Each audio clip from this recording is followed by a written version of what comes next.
হয়েছিল? কি হয়েছিল? আপনাকে বাধা দেওয়া হচ্ছে, হ্যাঁ, এইভাবে আপনাকে কুকুরের বাচ্চা সব তাই বাধা দিচ্ছে এর উপরে। হ্যাঁ কুকুরের বাচ্চারা। সত্যি আমি মানুষের কাছে ক্যাম্পেইন করছিলাম অভিযান। হ্যাঁ, কংগ্রেস কর্মীদেরকে মারধর করেছে পিছনে। ওরাই বাধা করেছে। ধাক্কা কি করছে? মারবে কি? মারলে পিছিয়ে দিল একটা মনে লোক।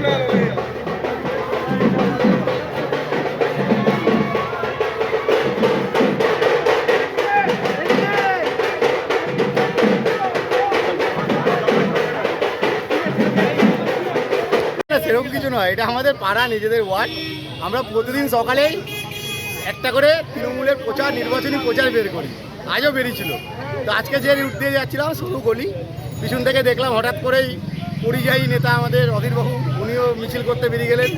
তো উনার সেন্ট্রাল বাহিনী, বিজেপির দেওয়া সেন্ট্রাল বাহিনী আমাদের যারা কর্মীরা নেতৃত্বরা আছে মিছিল করছিল তাদেরকে ঘুটি দিয়ে ওনাকে সামনে নিয়ে যাওয়ার চেষ্টা করছিল।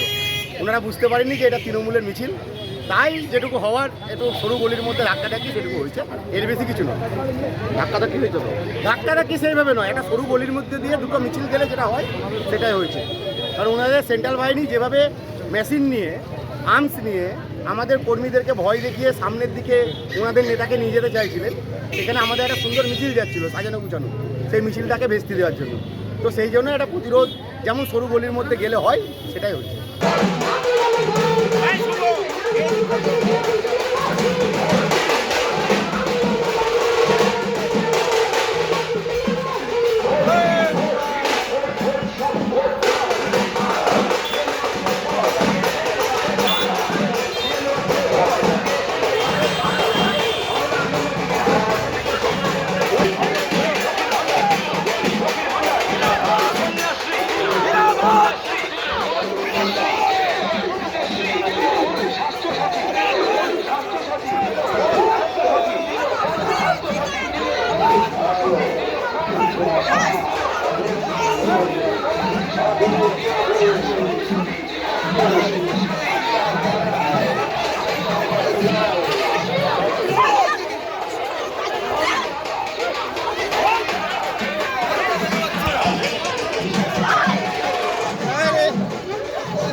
মজুর একজন